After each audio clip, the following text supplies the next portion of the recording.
Assalamualaikum warahmatullahi wabarakatuh dan salam sejahtera. Selamat berjumpa kembali. Apa khabar anak-anak yang dikasihi sekalian?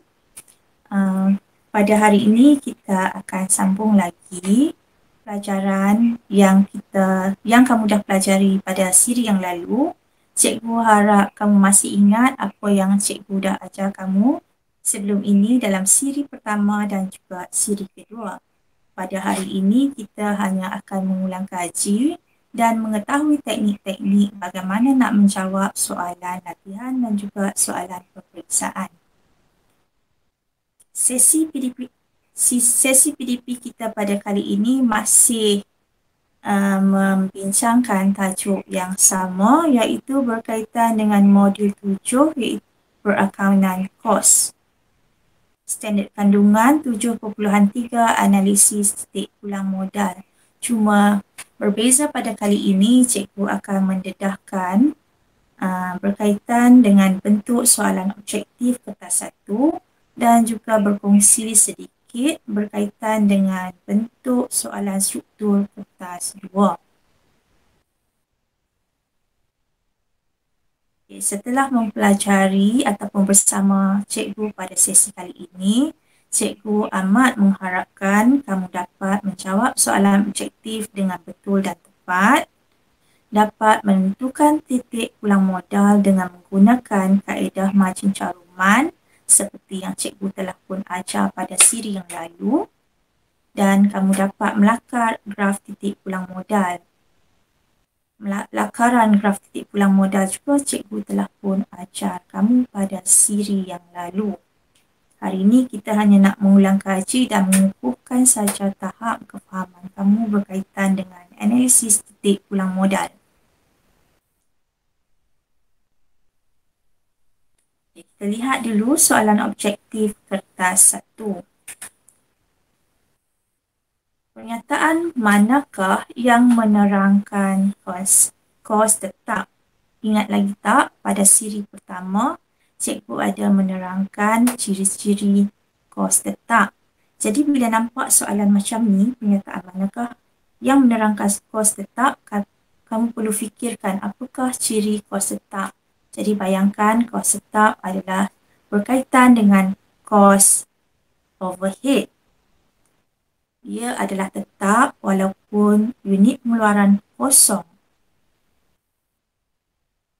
Tetap sama ataupun tidak berubah walaupun tingkat pengeluaran berubah. Jadi itu adalah ciri-ciri kos tetap. Jom kita lihat apakah pilihan jawapan yang disediakan.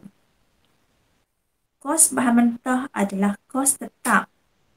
Kos bahan mentah, kalau kamu telah pun pelajari, kos bahan mentah adalah kos prima. Jadi kos prima adalah kos berubah. Jadi A ni kamu tahu pernyataan ini adalah tidak tepat. Jadi kita lihat pilihan seterusnya. Kos yang berkadaran dengan tingkat pengeluaran. Tadi cikgu dah bagi tahu kos tetap adalah tetap walaupun tingkat pengeluaran berubah. Jadi B pun tidak tepat. Kita lihat pilihan C. Kos yang malar. Apa maksud malar? Malar maksudnya kekal sama, tidak berubah. Kita walaupun tingkat pengeluaran sifar. Ya, betul. Dan kita lihat lagi D. Kos tetap tidak berubah dalam jangka panjang. Okay, dalam pelajaran ekonomi, kamu belajar bahawa kos tetap boleh berubah dalam jangka panjang. Kos tetap kekal hanya dalam jangka pendek. Jadi jawapannya adalah C. Jadi untuk menjawab soalan teori, nak tak nak memang kamu kena mahir dalam teori ataupun ciri-ciri yang berkaitan dengan kos tetap, ciri-ciri berkaitan dengan kos berubah dan sebagainya. Okay. Kita lihat soalan yang lain. Yang ni ditanya berkaitan dengan kos berubah pula. Soalan dia sama saja, cuma kamu lihat yang pertama tadi ditanya mengenai kos tetap. Yang kedua ni ditanya berkaitan dengan kos berubah. Jadi kita bayangkan apakah kos berubah? Kos berubah kosong apabila tingkat pengeluaran kosong. Kos berubah akan meningkat apabila tahap pengeluaran meningkat. Kos berubah berkaitan dengan kos bahan langsung dan juga kos buruh langsung. Jadi kamu dah boleh imagine ataupun bayangkan ciri-ciri kos berubah dalam kepala kamu. Jadi kita lihat apakah pilihan yang diberi dalam soalan ini. A. Belanja yang berkadar terus dengan perubahan volume pengeluaran. Ya atau tidak? Tadi kita kata pengeluaran kosong, kos berubah juga kosong. Tingkat pengeluaran bertambah, kos berubah juga bertambah. Jadi nampak macam betul. Okey, kita tengok lagi seterusnya. Belanja yang berkadar songsang dengan perubahan volume pengeluaran. Apa maksud songsang? Maksudnya dia berlawanan arus. Contoh, kalau volume pengeluaran meningkat, kos berubah turun. Itu maksud songsang. Kalau volume pengeluaran turun, kos berubah meningkat. Nampak sangat tak betul kan? Sebab kita katakan kos berubah, dia mesti berkadar secara langsung dengan unit pengeluaran. Jadi B ni kita pangkau siap-siap lah, tak betul. C. Belanja yang tetap dan berubah mengikut perubahan volume pengeluaran. Belanja yang tetap. Dia sebut belanja yang tetap, maklumat ini adalah berkaitan dengan kos tetap. Jadi C pun adalah tidak tepat. Lihat D. Belanja yang tidak dipengaruhi oleh perubahan volume pengeluaran. Kalau dia tidak dipengaruhi, maksudnya dia tetap. Jadi bila tetap, mestilah berkaitan dengan kos tetap. Jadi jawapan yang tepat adalah A. Okey, simple saja kan? Lihat soalan yang seterusnya. Maklumat yang diambil dari buku perniagaan Encik Azam, seorang pengeluar. Kos berubah 100 unit RM800. Harga jualan seunit RM20. Kos tetap RM3,000. Berapakah margin caruman seunit? Dia tanya berkaitan dengan margin caruman seunit. Jadi bila soalan tanya mengenai margin caruman seunit, perkara yang perlu kita bayangkan adalah rumus untuk mengira margin caruman seunit. Apa rumusnya? Telah pun kita bincang dalam siri yang pertama, iaitu harga jualan seunit tolakkan dengan kos berubah seunit. Tapi dalam soalan ni dia berikan kos berubah untuk 100 unit. Jadi kita kena kira dahulu berapakah kos berubah untuk 1 unit. Bagaimana nak mengira kos berubah seunit? Jadi kita tuliskan kos berubah seunit adalah RM800 bahagikan dengan 100 unit yang dinyatakan dalam soalan. Jadi kamu dapat kos berubah seunit adalah RM8. Kemudian kita dah dapat kos berubah seunit, barulah kita boleh kira margin caruman seunit. Apakah rumus yang kita nak guna? Tadi dah saya bagi tahu. Margin caruman seunit adalah sama dengan harga jualan seunit tolakkan dengan kos berubah seunit. Harga jualan seunit RM20 tolakkan dengan kos berubah seunit yang baru kita kira tadi. Kamu dapat RM12. Jadi jawapannya C.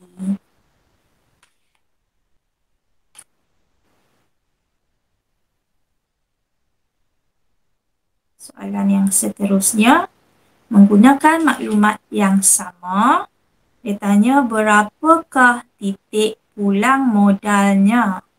Okey, sekarang dia tanya pula titik pulang modal. Jadi, apa kita nak buat?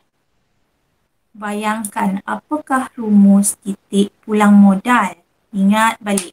Dalam siri pertama dulu, saya dah terangkan apakah rumus titik pulang modal, iaitu kos tetap bahagi margin caruman seunit darab harga jualan seunit. Kenapa perlu darab harga jualan seunit? Sebab pilihan jawapan di sini dia bagi dalam RM. Jadi kita kena darab dengan harga jualan seunit. Titik pulang modal sama dengan kos tetap bahagi margin caruman seunit darab harga jualan seunit. Kos tetapnya berapa? Ada dalam soalan, dia bagi tahu RM3,000. Bahagi margin caruman seunit, kita dah kira tadi iaitu RM12. Darab harga jualan seunit dah diberikan dalam soalan iaitu RM20. Jadi kita masukkan angka-angka ini ke dalam rumus yang dah kita tulis tadi, iaitu RM3,000 bahagi RM12 darab RM20. Kamu tekan kalkulator dan akhirnya dapat jawapan RM5,000. Tengok, A 1,800, B 4,200, C 5,000 dan D 7,500. Jadi berdasarkan pengiraan yang kamu buat, kita akan pilih jawapannya adalah C.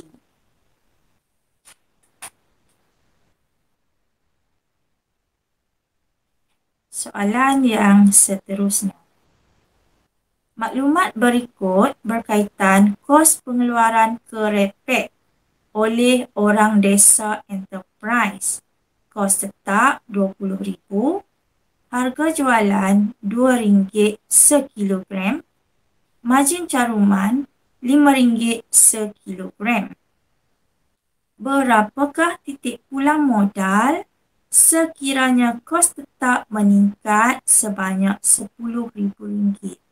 Tadi soalan sebelumnya dia tanya juga berkaitan dengan titik pulang modal. Jadi soalan ni pun tanya titik pulang modal. Jadi rumus apa yang kita nak guna? Sama juga macam rumus yang tadi. Titik pulang modal sama dengan kos tetap bahagi margin caruman seunit. Cuma di sini ada berbeza sedikit dengan soalan sebelumnya, diberitahu bahawa kos tetap telah pun meningkat sebanyak RM10,000. Jadi kos tetap kita pada mulanya adalah RM20,000. Jadi telah bertambah sebanyak RM10,000 menjadikan kos tetap kita sebanyak RM30,000. Kos tetap telah pun meningkat sebanyak RM30,000.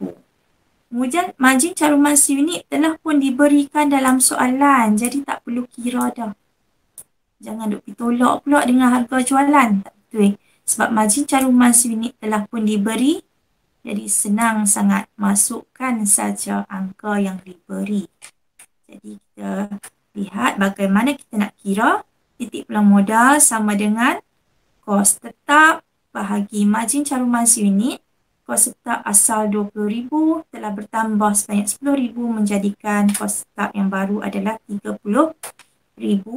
Bahagikan dengan RM5 iaitu margin caruman telah pun diberi dalam soalan. Jadi kamu tekan kalkulator, kamu dapat 6,000 kilogram. Jadi lihat pilihan jawapan. A 2,000 kilogram, B 6,000 kilogram, C 12,000 kilogram dan D 15,000 kilogram. Berdasarkan pengiraan yang kita buat tadi, jawapan yang kita pilih adalah B, 6,000 kilogram.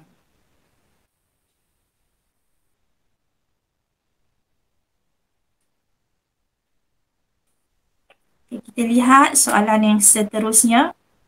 iaitu maklumat berikut ialah kos yang terlibat dalam pengeluaran biskut light. Kos berubah per unit 80 sen, jumlah kos tetap 4,000. Berapakah untung yang diperoleh jika 12,000 unit biskut light dijual pada harga RM1.20 seunit? Jadi soalan ini bertanya berkaitan dengan untung.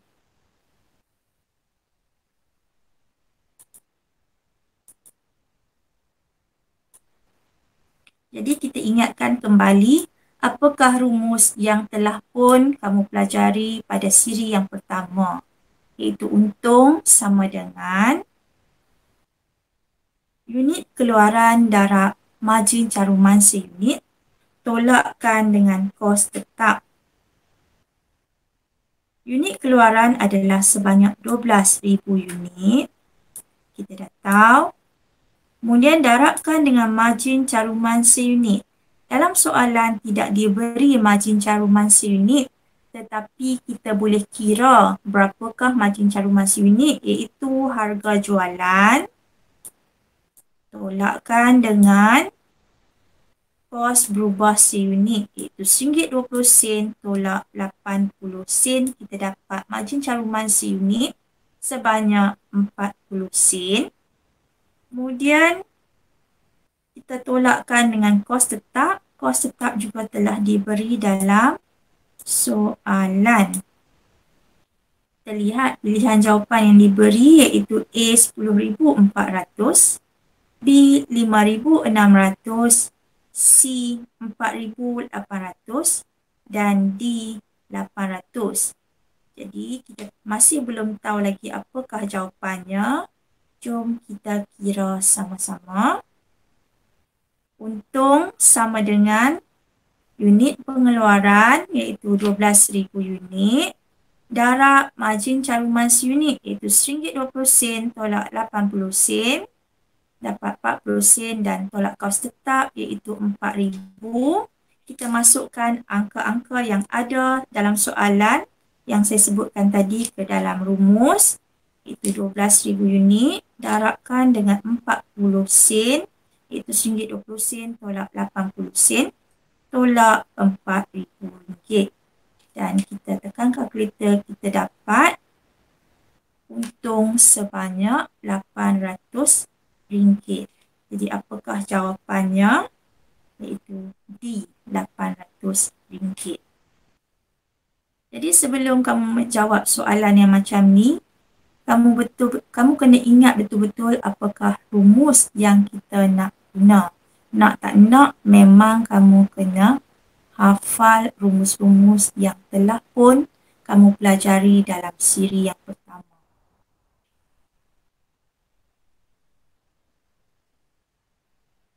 Itu semua soalan yang saya tunjukkan tadi adalah bentuk-bentuk soalan yang boleh ditanya dalam kertas 1 ataupun soalan objektif.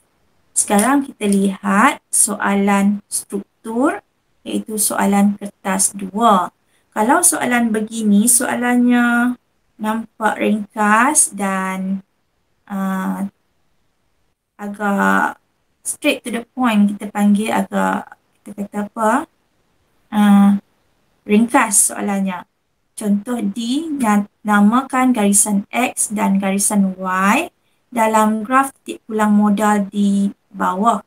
Dia bagi 2 markah. Biasanya soalan yang simple macam ni kamu akan jumpa di soalan nombor 1. Biasanya soalan kertas 2 ada 6 soalan. Soalan nombor 1 adalah soalan yang ringkas, manakala soalan 2 hingga soalan 6 adalah soalan yang panjang.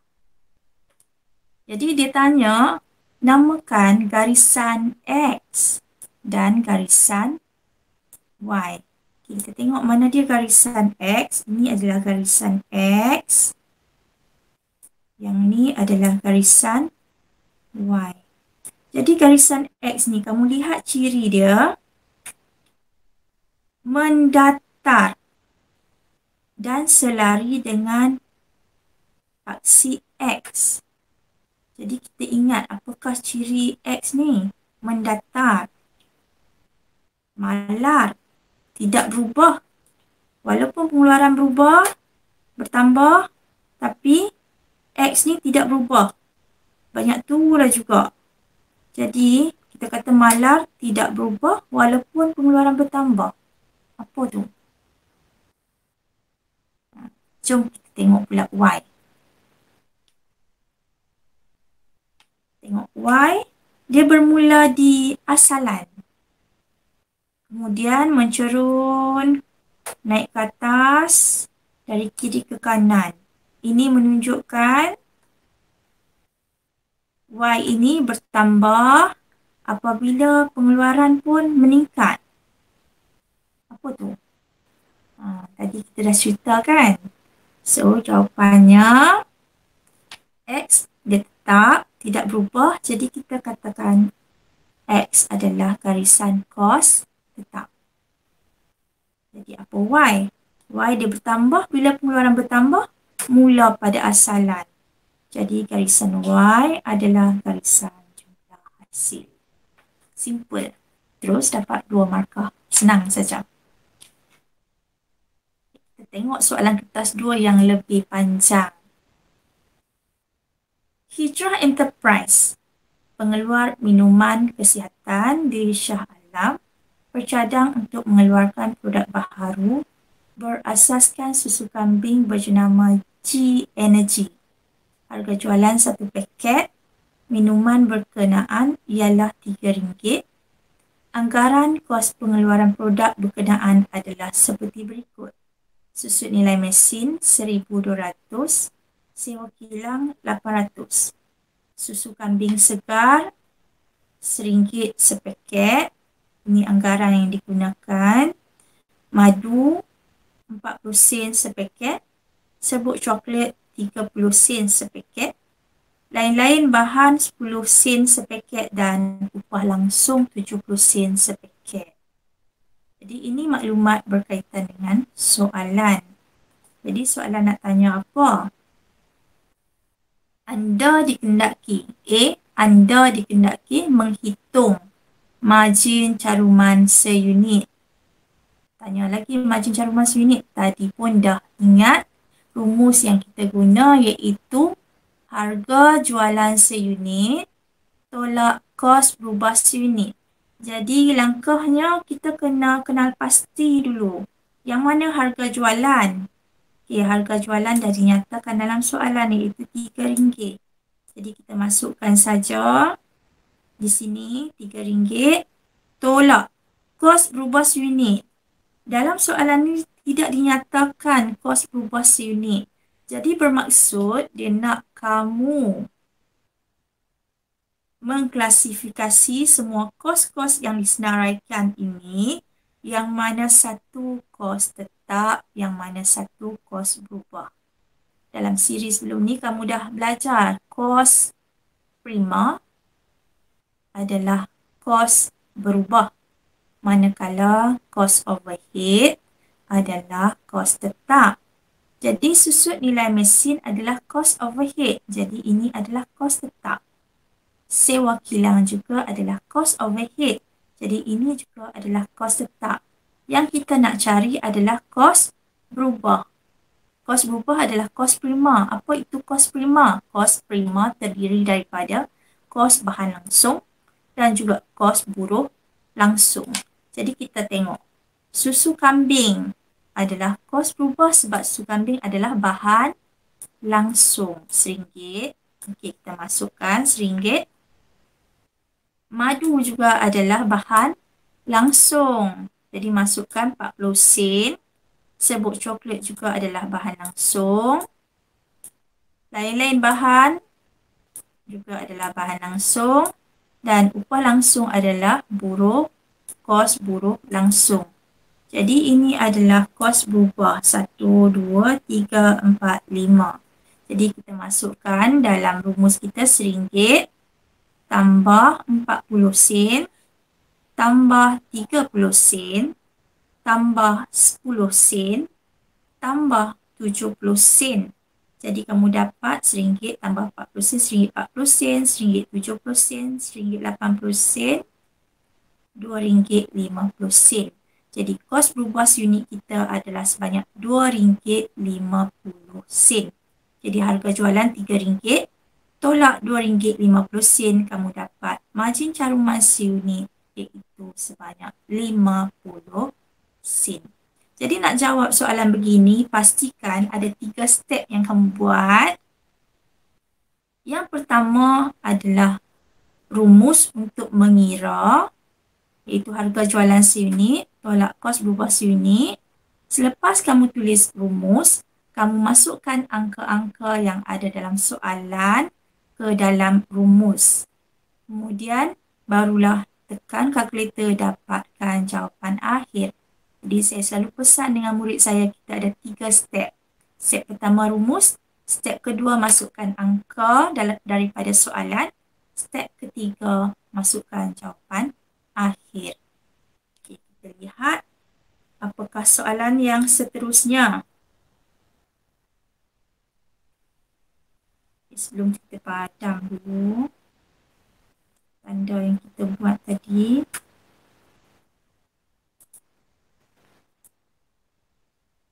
Okey.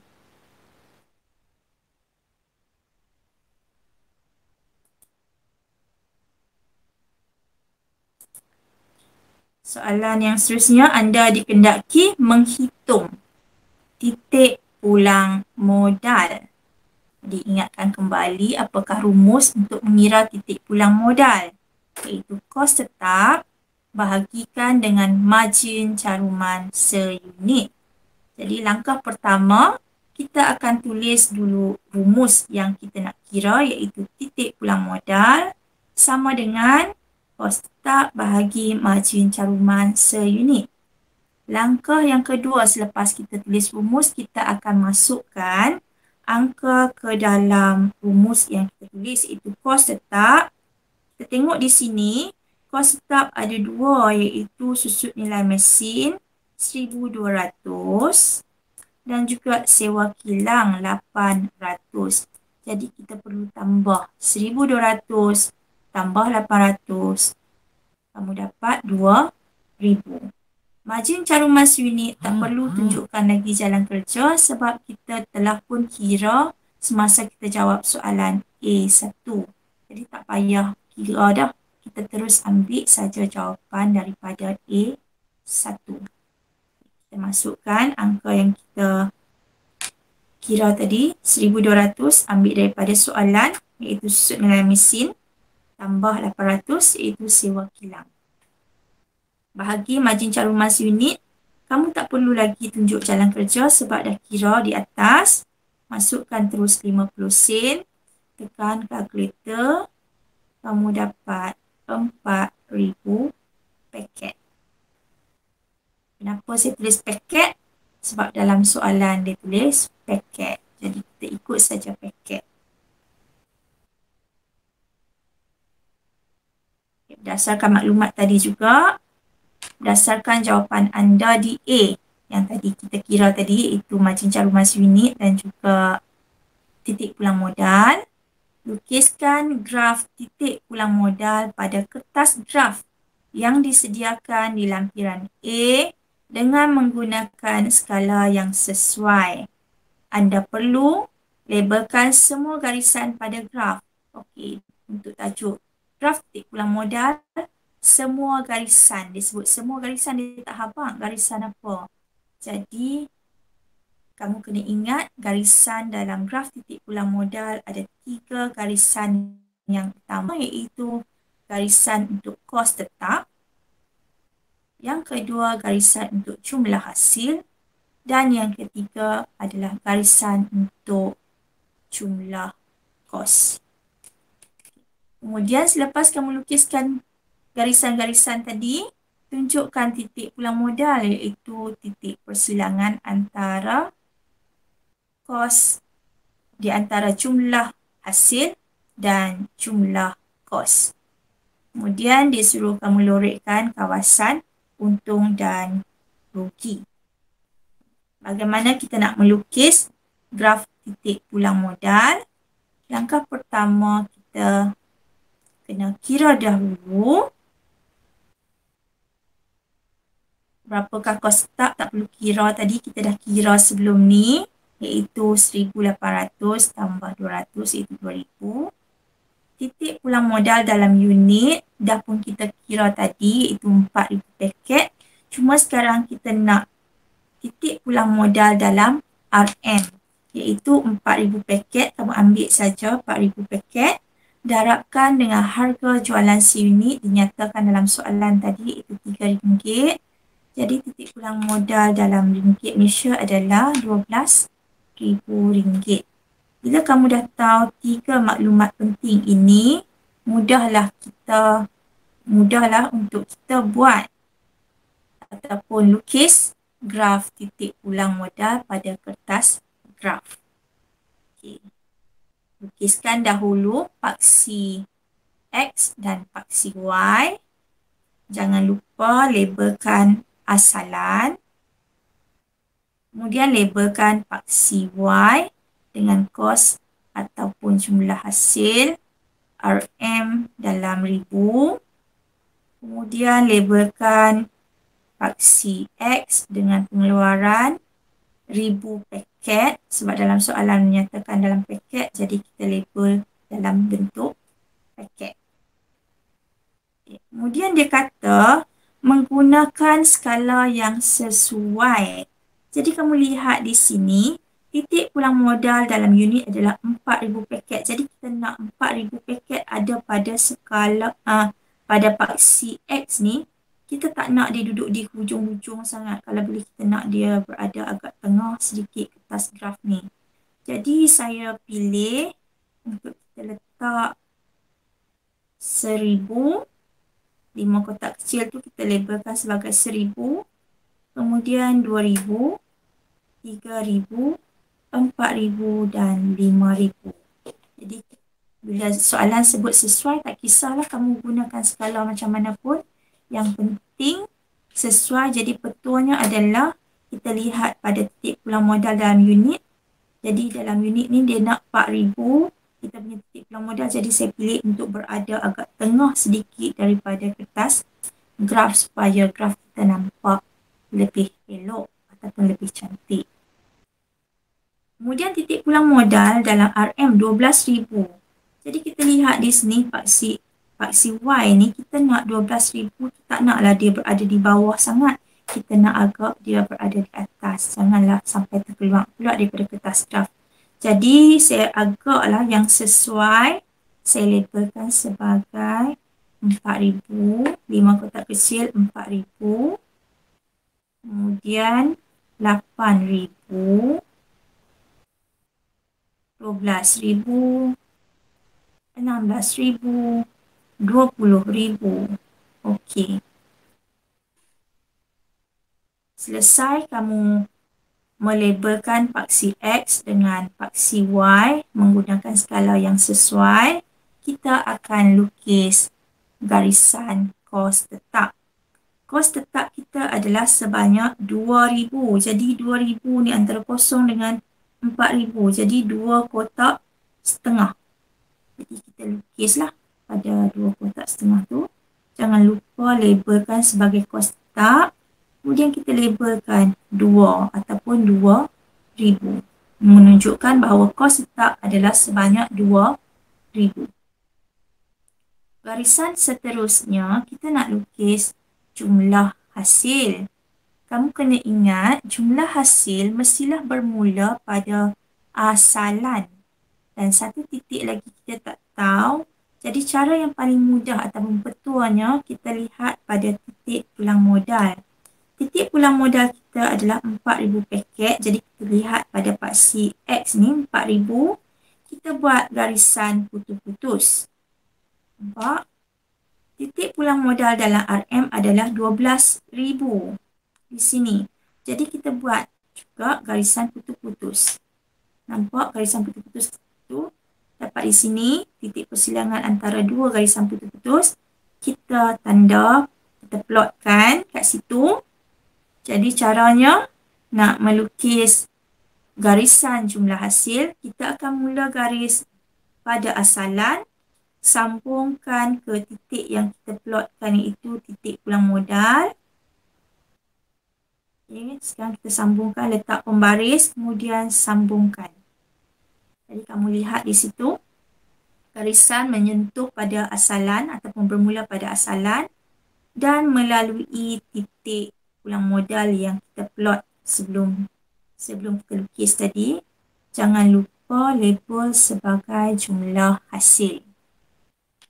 Satu lagi garisan yang kita nak lukis adalah garisan jumlah kos. Garisan jumlah kos mestilah bermula di mana kos tetap bermula. Ini titik yang pertama. Titik yang kedua, kita akan sambungkan antara titik di sini, titik pada kos tak mula, sambungkan sampai ke titik ulang modal. Okey, jom kita garis. Kita dapati bahawa garisan tadi bersilang dengan garisan jumlah hasil. Garisan yang kita baru lukis tadi, jangan lupa labelkan sebagai jumlah kos. Jadi titik persilangan ini kita akan labelkan sebagai titik ulang modal. Oleh itu, kita telah pun selesai menjawab 1 dan 2, iaitu label semua garisan pada graf. Dah selesai, kos tetap ada, jumlah hasil ada, jumlah kos ada. Kemudian kita dah tunjukkan titik ulang modal, iaitu persilangan antara garisan jumlah hasil dengan garisan jumlah kos. Kemudian yang ketiga, dia minta kita lorekkan kawasan untung dan rugi. Kawasan di mana unit pengeluaran kurang daripada titik pulang modal, ini menunjukkan kawasan di mana perniagaan akan mendapat ataupun menanggung kerugian. Jadi kita lorekkan kawasan untung dulu. Kita lorek kawasan untung. Jadi iaitu di unit pengeluaran yang lebih daripada titik pulang modal, iaitu pada unit pengeluaran 4,000 dan ke atas. Saya warnakan dengan warna hijau di situ. Jadi jangan lupa labelkan sebagai kawasan untung. Kita katakan apabila pengeluaran melebihi 4,000 unit, perniagaan akan mendapat untung. Jadi kawasan yang kurang daripada 4,000 unit kita akan labelkan, lorekkan. Saya tandakan dengan warna purple kat situ. Dan kita labelkan sebagai kawasan rugi. Jadi selesai sudah kita menjawab 1, 2 dan 3. Lihat soalan yang seterusnya. Dengan menggunakan soalan tadi juga, dia kata hitung keuntungan yang diperoleh sekiranya Hijrah Enterprise mensasarkan pengeluaran sebanyak 14,000 paket G Energy dengan kos pengiklanan sebanyak 700. Jadi kita fikirkan kos pengiklanan ini adalah kos overhead. Apabila kita kata kos pengiklanan ini adalah kos overhead, ini bermaksud RM700 ini adalah tambahan kepada kos tetap. Apabila kita nak mengira untung, sebab soalan tanya untung, kita ingatkan balik apakah rumus untuk mengira untung, iaitu untung sama dengan unit pengeluaran darab margin caruman unit tolak dengan kos tetap. Tuliskan rumus dulu. Ingatkan balik langkah yang saya sebut tadi. Bila kita nak mengira, kena ada 3 langkah. Langkah pertama, tuliskan rumus dulu, iaitu unit pengeluaran darab margin caruman unit tolak kos tetap. Unit pengeluaran diberikan dalam soalan iaitu 14,000 paket. Margin caruman unit, ingat tadi kita kira iaitu 50 sen. Tolakkan dengan 2,700 kos tak sebelum ni kita kira adalah 2,000. Jadi apabila bertambah kos pengiklanan 700, jadi kos tetap kita menjadi 2,700, iaitu 2,000 tambah 700. Jadi kamu tekan kalkulator.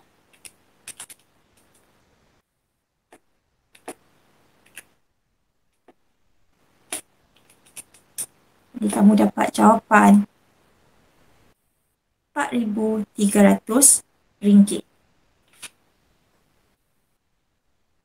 Soalan yang seterusnya, nyatakan fungsi titik pulang modal kepada pengeluar. Biasanya dalam soalan kertas 2 bagi soalan yang agak panjang dan soalan itu berkaitan dengan pengiraan, biasanya dia akan tambah juga dengan satu soalan berkaitan dengan teori. Jadi ini adalah soalan teori, iaitu nyatakan fungsi titik pulang modal kepada pengeluar. Fungsi ini telah pun kamu pelajari dalam siri yang sebelumnya.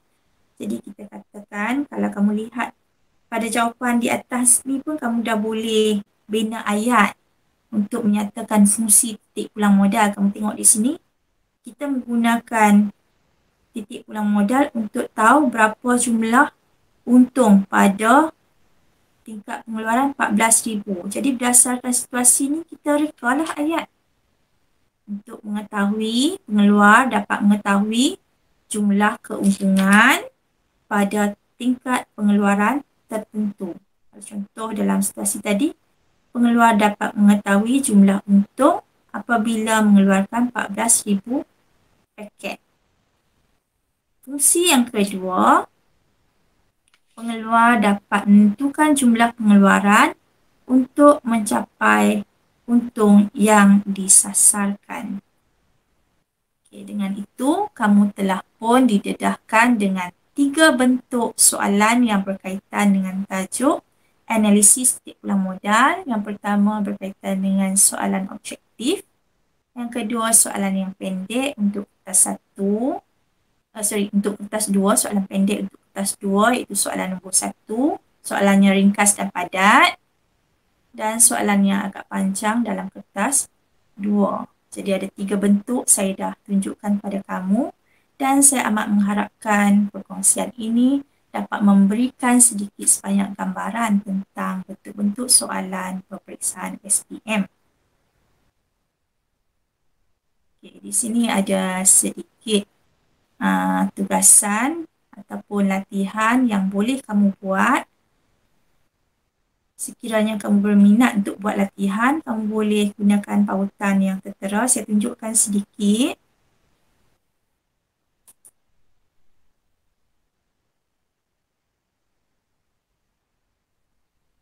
Kita lihat please. Saya tunjukkan kamu satu soalan. Pernyataan manakah yang benar mengenai kos tetap? Jadi ingatkan balik. Kos tetap adalah kos yang tidak berubah walaupun pengeluarannya, tingkat pengeluaran telah berubah ataupun bertambah. Jadi kita baca pilihan jawapan yang ada. Kos tetap sentiasa malar bagi suatu tempoh tertentu.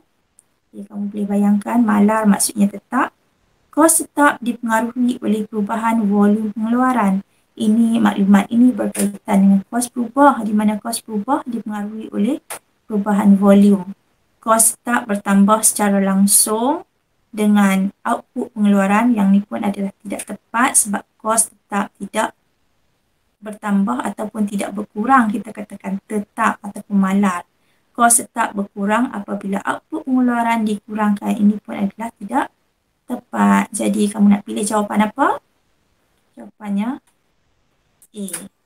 Ini satu contoh saya tunjukkan dan ada 9 lagi soalan yang perlu kamu cuba sendiri.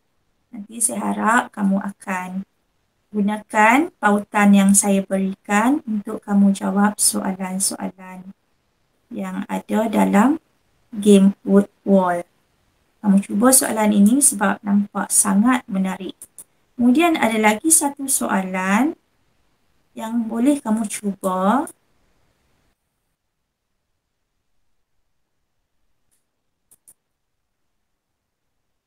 Lihat di sini. Kita klik start. Kemudian kamu lihat soalan yang pertama. Konsep titik pulang modal manakah yang tidak benar? Dia tanya yang tidak benar. Jadi kita baca satu persatu. Satu paras pengeluaran perniagaan memperoleh keuntungan. Kamu ingat balik titik pulang modal adalah satu situasi di mana perniagaan tak dapat untung dan tak dapat rugi. Jadi dia kata satu paras pengeluaran dapat untung. Jadi tak tepatlah. Kita baca lagi pilihan lain. Satu paras pengeluaran perniagaan tidak mendapat untung. Ya, betul. Satu paras pengeluaran jumlah hasil sama dengan jumlah kos. Ya, betul. Dan satu paras pengeluaran perniagaan tidak mengalami kerugian. Betul. Jadi jawapannya adalah satu paras pengeluaran perniagaan memperoleh untung. Nampak tu. Bila kita fikir lambat masa dah tamat. Tapi tak apa. Ada 10 soalan semuanya. Kita dah cuba buat satu soalan. Dan ada lagi 9 soalan yang belum kamu cuba. Dan saya harap kamu gunakan pautan yang saya beri untuk kamu jawab 9 soalan lagi. Dan saya mengharapkan jawapan yang kamu pilih semuanya betul dan tepat. Seperti biasa, kepada murid yang belum subscribe, kamu boleh subscribe YouTube channel, kemudian like dan share. Seterusnya, jangan lupa isikan borang maklum balas di pautan yang tertera.